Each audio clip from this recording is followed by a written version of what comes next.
आ गई नी हम वापस लेके एगो नया टॉपिक इन सरकारी मनोरंजन में सरकारी मनोरंजन के सरकारी सामान्य ज्ञान में आज के हमारी टॉपिक है रक्त परिसंचरण तथा हार्मोन। एकरा अंग्रेजी में बोलल जाएला blood circulatory system and hormones. तो देखते हैं इसमें क्या है। सबसे पहले तो ये जान लीजिए कि इसका खोज जो है विलियम हार्वे ने किया था और उनके अनुसार जंतुओं में पचे हुए पोषक तथा श्वसनांगों द्वारा वातावरण से ग्रहण की गई ऑक्सीजन O2 समस्त कोशिकाओं से कार्बन डाइऑक्साइड को श्वसनांगों में तथा यूरिया आदि को उत्सर्जन अंगों में पहुंचाता है।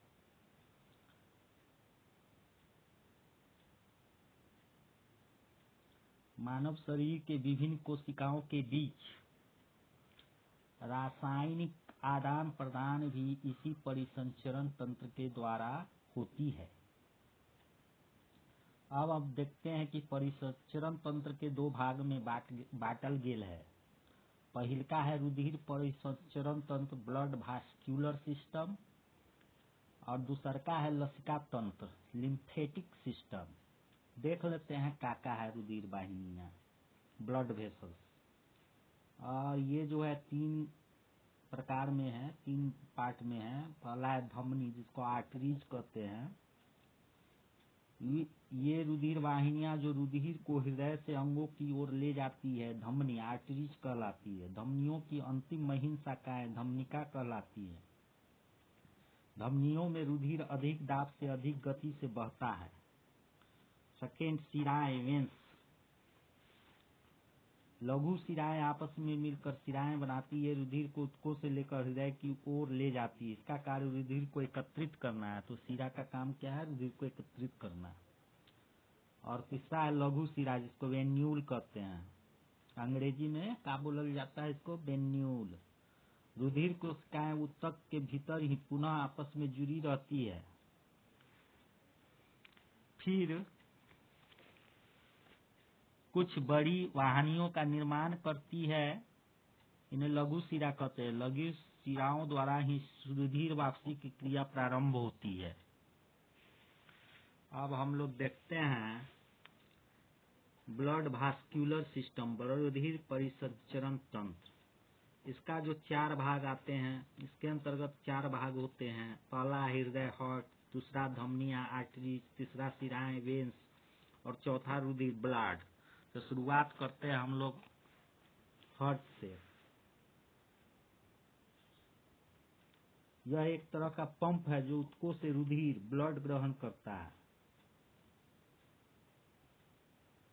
और यह जो है गुलाबी रंग का तथा शंक्वाकार कोनिकल खोखला तथा मांसल होता है जो दोनों फेफड़ों के बीच अधर तल की ओर तथा कुछ बाईं ओर स्थित होता है। यह मनुष्य के मुट्ठी के बराबर होती है और इसका भार लगभग 300 ग्राम होता है।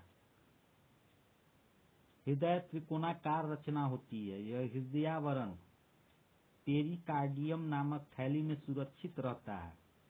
हृदयावरण की भीतरी दीवार पेरिटोनियम की विसरल लेयर्स तथा बाहरी दीवार को पैराटल स्तर पैरिएटल लेयर से बनी होती है तथा इन दोनों स्तरों के बीच पेरिकार्डियल द्रव पेरिकार्डियल फ्लूइड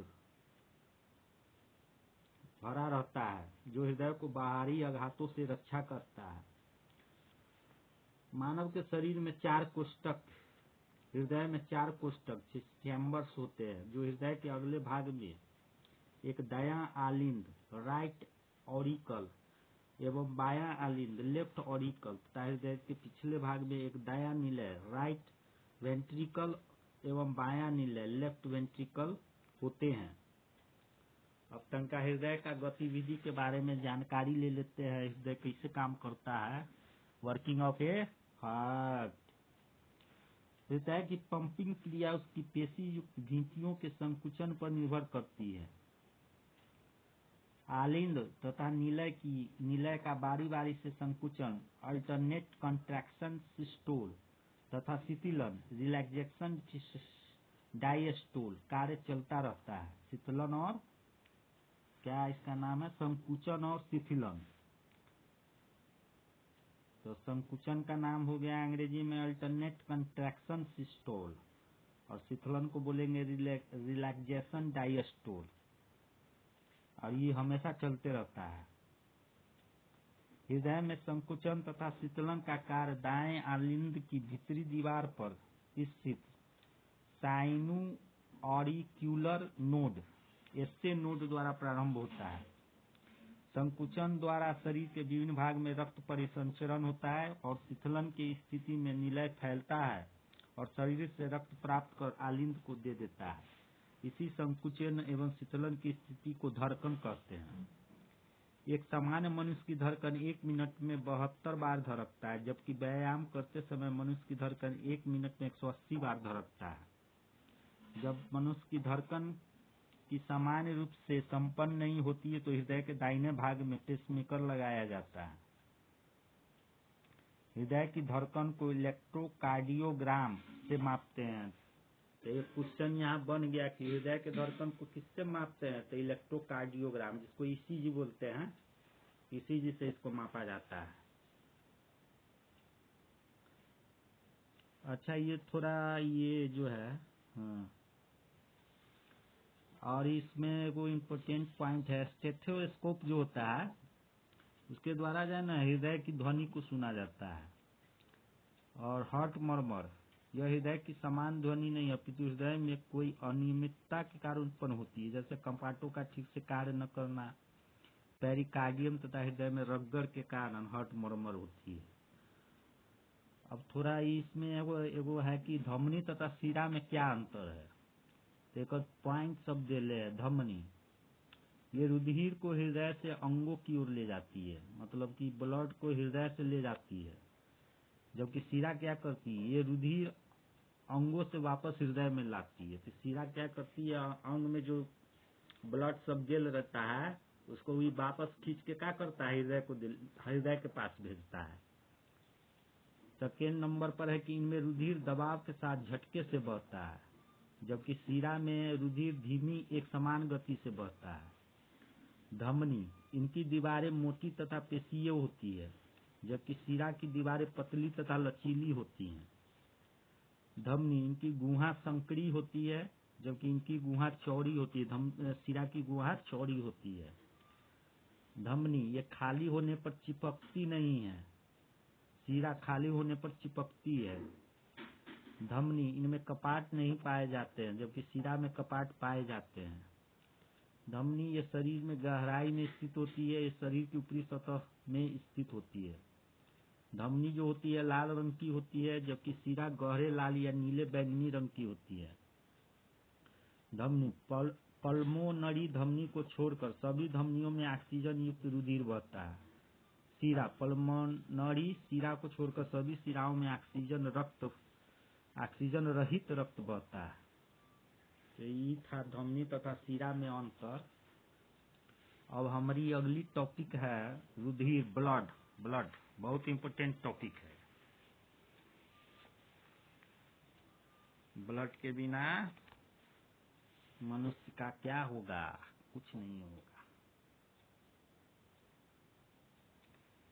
तो इसकी जो उत्पत्ति है भ्रूण के समय ही हो जाता है। यह मिलोडर्म जो होता है उससे होती है। एक स्वस्थ मनुष्य में यह 5 से 6 लीटर तक पाया जाता है। कितना पाया जाता है, तो 5 से 6 लीटर तक। मानव शरीर में रक्त की मात्रा शरीर के भार का 7% होता है और इसकी श्यानता 4.7% होती है। रक्त तरल संयोजी ऊतक है। क्या है, रक्त तरल संयोजी ऊतक है, जिसमें तरल प्लाज्मा व ठोस कणिकाएं होती है। रक्त हल्का क्षारीय होता है, जिसका पीएच मान 7.4 होता है। तो रक्त का पीएच मान कितना होता है, 7.4, मतलब ये क्षारीय होता है, थोड़ा सा क्षारीय होता है। अरे अम्लीय और क्षारीय नहीं जानता है, वही है। 7 रहेगा तो कुछ नहीं होगा, न्यूट्रल होगा। 7 से ज्यादा रहेगा तो क्षार, और 7 से कम रहेगा तो अम्ल। जब रक्त ऑक्सीडेशन होता है तब इसमें हीमोग्लोबिन का समावेशित होता है। ऑक्सीडाइज रक्त का रंग लाल होता है एवं नॉन ऑक्सीकृत रक्त का रंग गुलाबी होता है। एक समान व्यक्ति में 5.8 लीटर रक्त रहता है तथा 3000 मीटर से ऊपर रहने वाले व्यक्ति के शरीर में 6.4 लीटर रक्त रहता है। रक्त में 2 प्रकार के पदार्थ पाए जाते हैं। अब देख लेते हैं कि कौन कौन पदार्थ पाए जाते हैं रक्त में। पहला होता है प्लाज्मा तथा दूसरा होता है रुधिराणु। प्लाज्मा और दूसरा रुधिराणु को हम लोग ब्लड कॉर्पसल्स भी बोलते हैं। प्लाज्मा, थोड़ा प्लाज्मा के बारे में जानकारी लेती है का। प्लाज्मा जो है पीले रंग का निर्जीव द्रव्य है जो रक्त की तरह हल्का क्षारीय रहता है।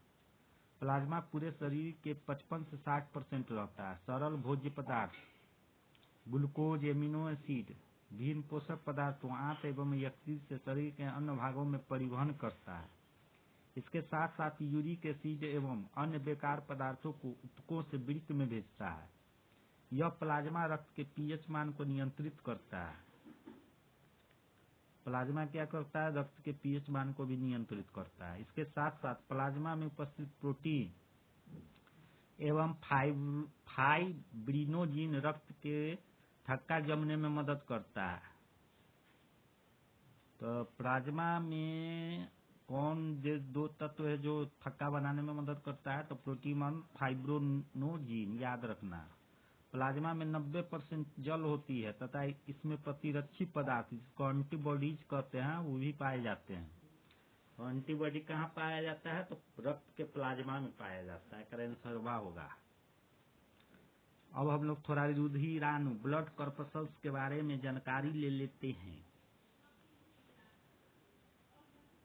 ये जो है ब्लड कॉर्पसल्स, यह रक्त का शेष 40% भाग होता है और ये भी जो है 3 भागों में विभक्त किया गया। देख लेते हैं कौन कौन है।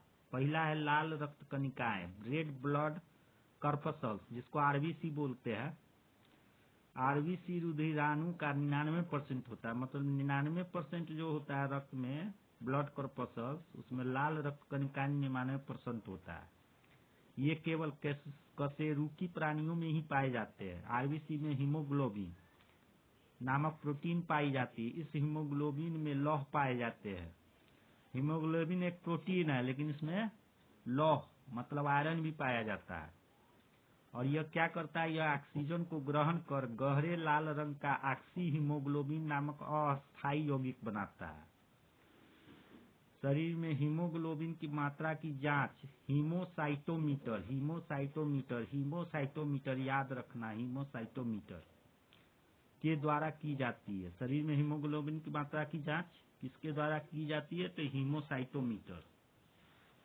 ऑक्सी हीमोग्लोबिन विखंडित होकर ऑक्सीजन को छोड़ देता है और यह ऑक्सीजन मानव शरीर के विभिन्न हिस्सों में पहुंचती है और सीओटी को वापस लाती है। स्तनधारियों के लाल रुधिर कणिकाओं के जीव द्रव्य में केंद्रक नहीं पाए जाते हैं, लेकिन स्तनधारी प्राणियों में ऊंट ही एक ऐसा प्राणी है जिसके लाल रुधिर कणिकाओं में केंद्रक पाया जाता है। तो ये भी एक इम्पोर्टेंट महत्वपूर्ण बात हो गया कि जितना भी स्तनधारी है उसका रुधिर कण में केंद्रक नहीं होता, लेकिन केवल ऊंटे ऐसा प्राणी है जेकर लाल रक्त कणिका में कथी होता है? केंद्रक पाया जाता है। अब हम आ जाते हैं सेकेंड पार्ट पर, सेकेंड भाग, श्वेत रुधिराणु। पहले का था लाल रक्त, रेड ब्लड कॉर्पसल्स, आरबीसी जिसको बोलते थे। अब श्वेत रुधिराणु जिसको इसको श्वेत रक्त कणिकाएं भी बोल सकते हैं, व्हाइट ब्लड कॉर्पसल्स, डब्ल्यूबीसी को ल्यूकोसाइट भी कहते हैं। मानव के शरीर में इसकी संख्या 5 से 9,000 तक होती है। ये रुधिराणु शरीर में प्रतिरक्षा में महत्वपूर्ण कार्य करते हैं। डब्ल्यूबीसी में अन्य पदार्थ जैसे बेसोफिल्स, हेटरोफिल्स, लिम्फोसाइट, मोनासाइट पाए जाते हैं। इनमें से लिम्फोसाइट श्वेत रुधिराणु की कुल संख्या का 20% से 40% तक होते हैं। श्वेताणु शरीर को रोगी होने से बचाते हैं। ये रुधिर के कुछ विशेष प्रोटीन को प्रतिरक्षी या एंटीबॉडीज में परिवर्तित कर देती हैं। तो श्वेताणु का कार्य क्या है? इसके जो कुछ विशेष प्रोटीन जो इसमें रहता है उसको प्रतिरक्षी एंटीबॉडीज में बदल देता है, ये भी कह सकते हो श्वेताणु के काम के रूप में। अच्छा, कुछ इम्पोर्टेंट पॉइंट है, इसको देख लेते हैं। मानव शरीर के लाल रक्त का औसत जीवन काल 120 दिन होता है। मेढक में आरबीसी का औसत जीवन काल 100 दिन होता है, जबकि खरगोश में आरबीसी का औसत जीवन काल 70 दिन का होता है। मानव शरीर में अतिरिक्त रक्त पिलाह में जमा रहता है, इसलिए पिलाह को ब्लड बैंक भी कहा जाता है। गर्भस्थ शिशु में आरबीसी का निर्माण किडनी, यकृत एवं पिलाह में होता है और जन्म लेने के बाद रक्त का निर्माण अस्थि मज्जा, बोन मैरो में होता है। तो ये वो इम्पोर्टेंट, जैसे गर्भस्थ शिशु रहेगा तो उसका निर्माण कब होगा? आरबीसी का निर्माण किडनी में होता है, और जब वो जन्म ले लेता है तब कहाँ से होता है? आरबीसी का निर्माण मज्जा, बोन मैरो में होना शुरू हो जाता है। अब है रुधिराणु का जो तीसरा पार्ट है वह रुधिर प्लेटलेट्स या थ्रोम्बोसाइट। इसको अंग्रेजिया में बोलते हैं ब्लड प्लेटलेट्स और थ्रोम्बोसाइट्स। यह केवल स्तनधारी वर्ग के रक्त में पाई जाती है। इनकी संख्या 2 से 5 लाख प्रति घन मिलीमीटर रक्त में होती है। रुधिर प्लेटलेट्स का प्रमुख कार्य शरीर के कट जाने पर रक्त के बहाव को रोकना है, ताकि शरीर में रक्त की मात्रा कम न हो पाए। इस प्रकार ये रक्त का थक्का बनाने में मदद करती है। तो रुधिर प्लेटलेट्स का मेन काम क्या है? रक्त का थक्का बनाना है। और अब हमारा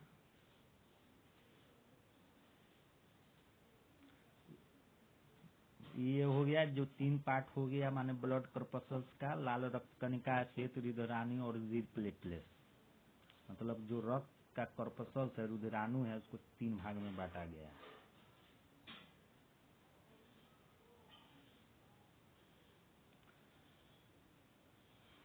अब देखते हैं समान रक्तमान में विभिन्न घटक। जैसे हीमोग्लोबिन जो है पुरुष में 14.7 ग्राम पर 100 घन सेमी में होता है, जबकि स्त्रियों में यह 14.3 ग्राम पर 100 घन सेंटीमीटर।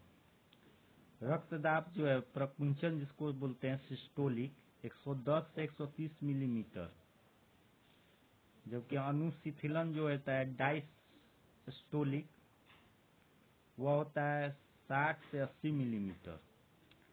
लाल रक्त कण जो होता है पुरुष में 4.6 से 6.2 10 लाख प्रति घन मिलीमीटर होता है, जबकि स्त्री में यह 4.2 से 5.4 10 लाख पर प्रति घन मिलीमीटर होता है।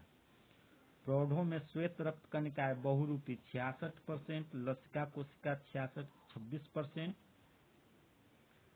विभेदक एक केंद्रक श्वेत कोशिका 6%, काउंट इओसिन रागी 1.5%, क्षारिक रागी 0.5%। अब सब है इसमें स्कंदन काल जो होता है, सीरिय रक्त 5 से 10 मिनट, कोशिकीय रक्त 4 से 8 मिनट।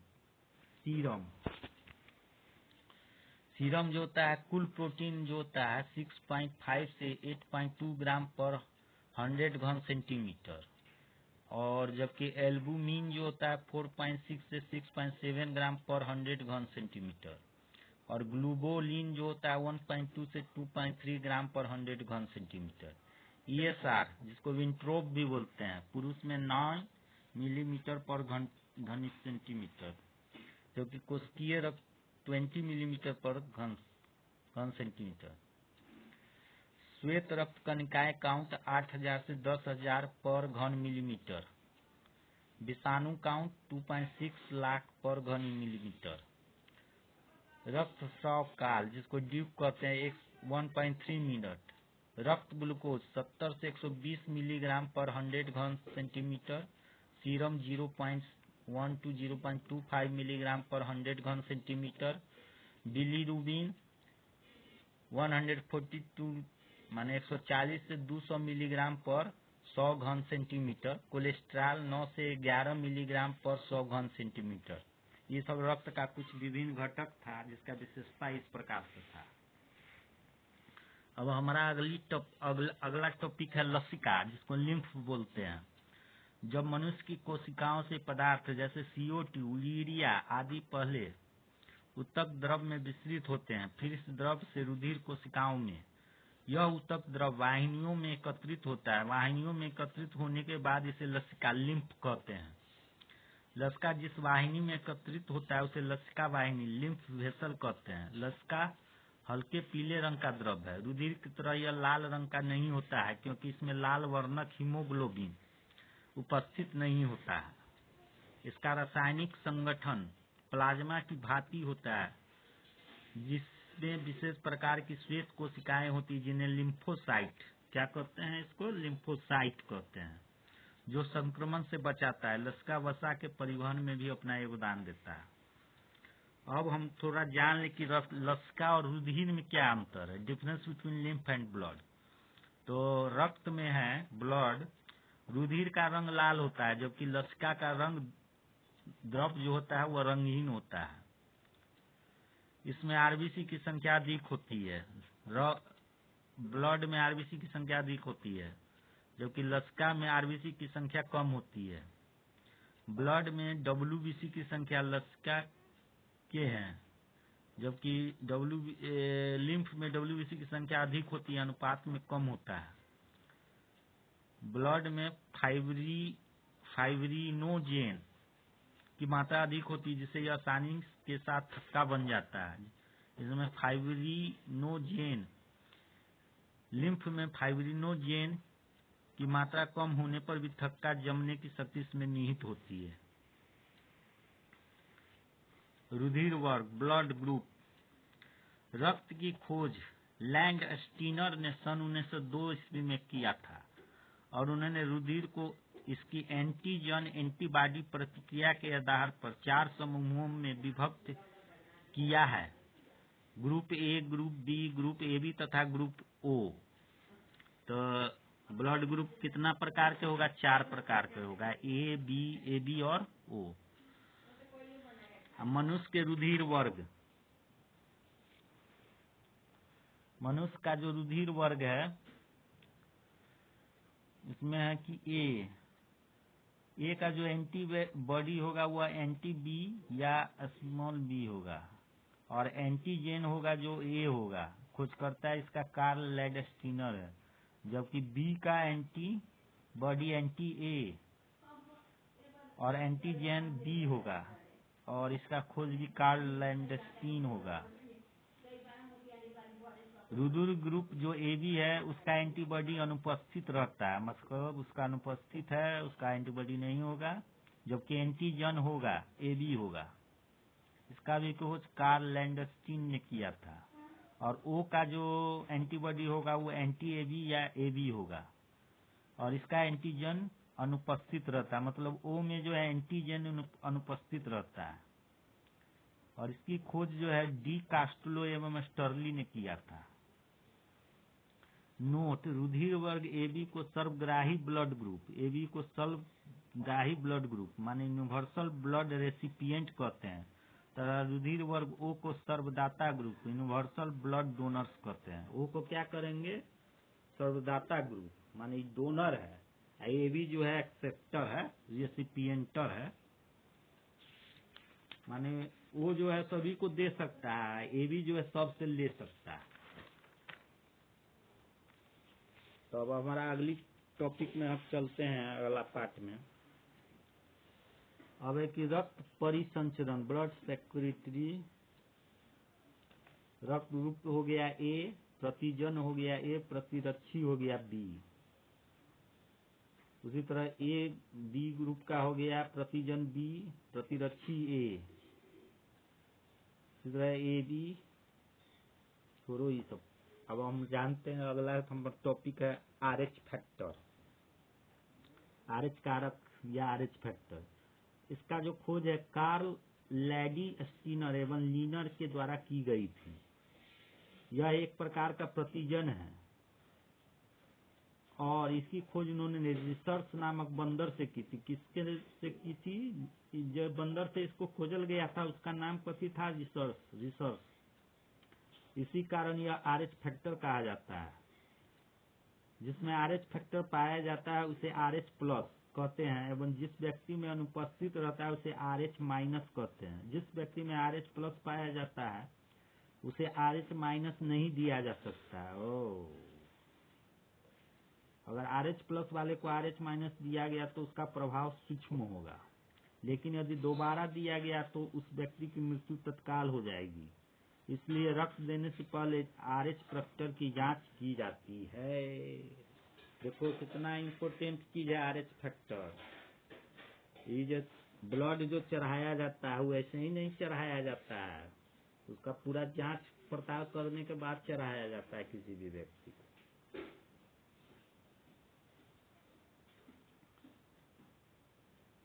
अब है कि माता पिता से संभावित जन्म लेने वाले बच्चों का रक्त समूह। जैसे अगर माता ए है पिता ए है तो उसका बच्चा में या तो ए होगा या ओ ग्रुप होगा।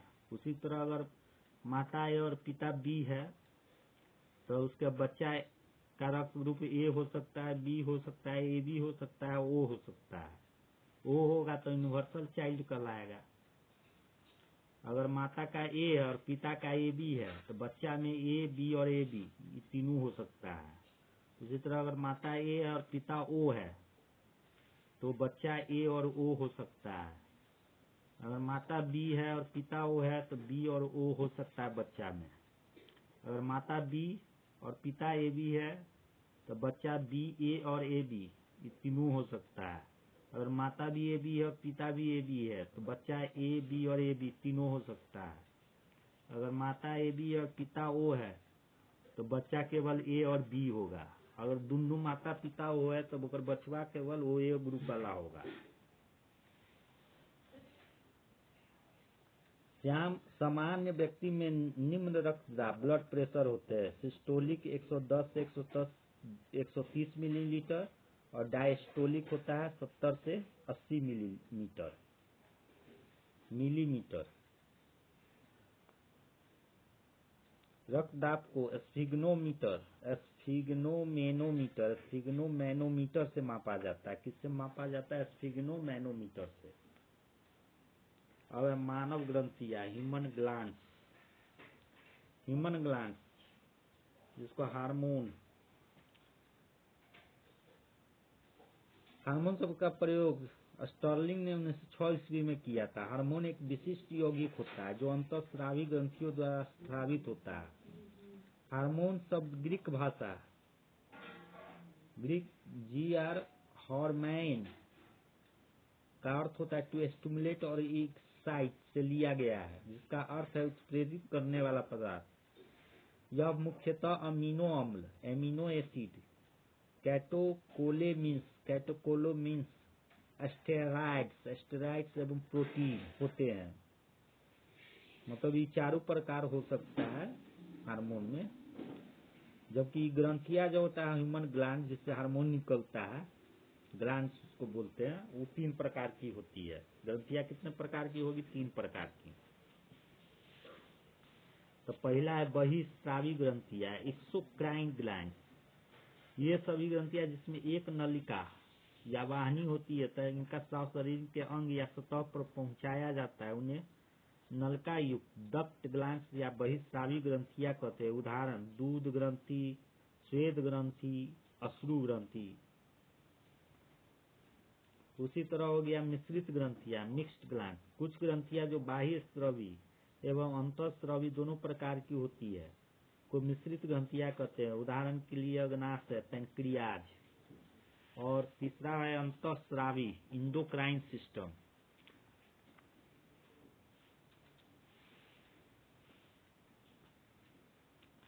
जंतुओं में रासायनिक समन्वय विशेष रसायनों द्वारा होता है जिन्हें हार्मोन कहते हैं। ये जिन अंगों में उत्पन्न होते हैं उन्हें वाहिका विहीन ग्रंथियां, डक्टलेस ग्लैंड्स या अंतःस्रावी ग्रंथियां, इंडोक्राइन ग्लैंड्स कहते हैं, क्योंकि इनमें वाहिकाएं नहीं होती और ये अपना स्राव सीधे रुधिर में हार्मोन को छोड़ते हैं। रुधिर के साथ प्रत्येक हार्मोन शरीर में विशिष्ट स्थान पर पहुंचकर विशिष्ट परिवर्तन करते हैं। उदाहरण वृद्धि की दर, गौण लैंगिक लक्षणों को प्रतिलक्षित होना, लैंगिक परिपक्वता आदि। एक है अग्नाशय ग्रंथि।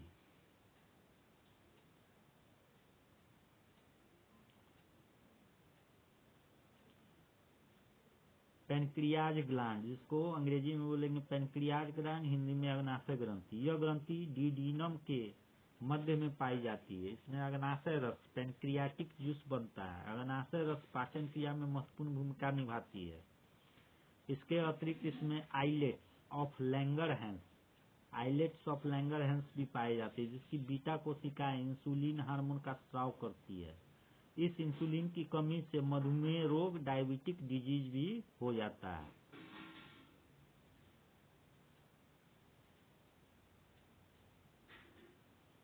तो पूछा जाए कि इंसुलिन की कमी से कौन रोग होता है, तो मधुमेह होता है।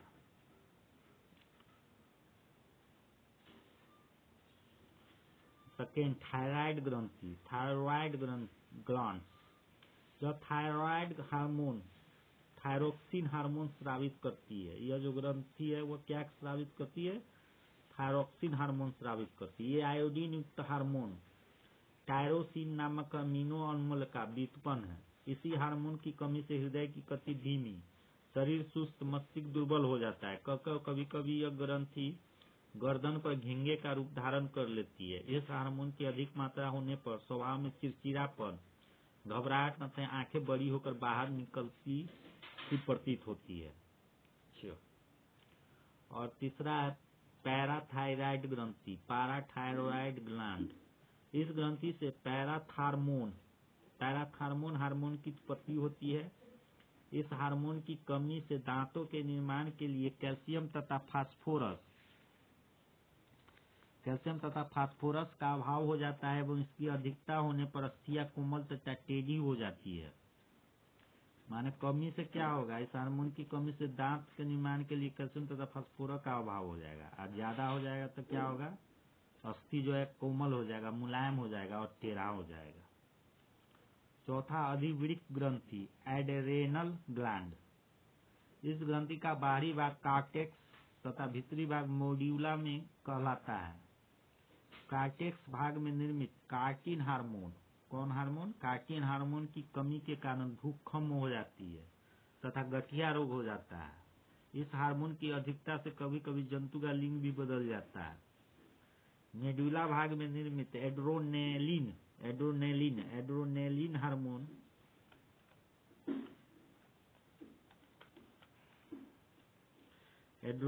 हार्मोन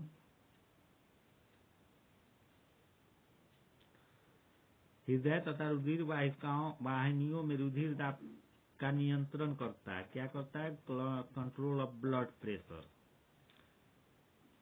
एक बार फिर से इसको देख लेते हैं। मेडुला भाग में निर्मित एड्रोनेलिन हार्मोन हृदय तथा रुधिर वाहिनियों में रुधिर दाब का नियंत्रण करता है। पांचवा, पीयूष ग्रंथि, पिट्यूटरी ग्लैंड। इसको मास्टर ग्रंथि भी कहा जाता है, मास्टर ग्लैंड भी कहा जाता है। इसका भार लगभग 0.6 ग्राम होता है। इस ग्रंथि से लगभग 13 प्रकार के हार्मोन की उत्पत्ति होती है। इस ग्रंथि के द्वारा स्रावित हार्मोन व्यक्ति के स्वभाव, स्वास्थ्य, वृद्धि एवं लैंगिक विकास को प्रेरित करता है। छठा है जनन ग्रंथि, गैनाडियल ग्लैंड। वृषण में टेस्टोस्टेरोन तथा एंड्रोस्टेरोन हार्मोन की उत्पत्ति के कारण ही नर में दाढ़ी मूंछ का विकास, स्वभाव में अंतर, नर लिंग की उपस्थिति आदि लक्षण पाए जाते हैं।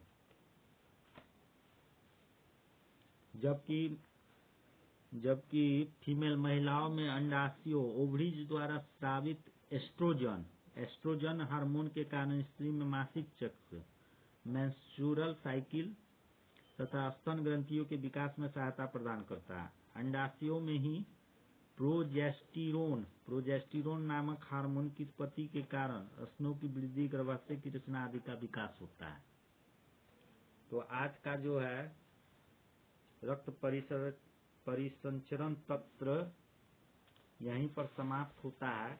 इसमें हम ग्लैंड के बारे में भी जानकारी ले लिए, रक्त परिसंचरण तंत्र तथा हार्मोन्स जो था, blood circulatory system and hormone किससे उत्पन्न होता है, तो ग्लैंड से उत्पन्न होता है। तो ये सब का जानकारी हो गया। तो आज के लिए इतना ही रहने देते हैं। फिर अगला टॉपिक अगले क्लास में अगले टॉपिक के साथ हम वापस आएंगे।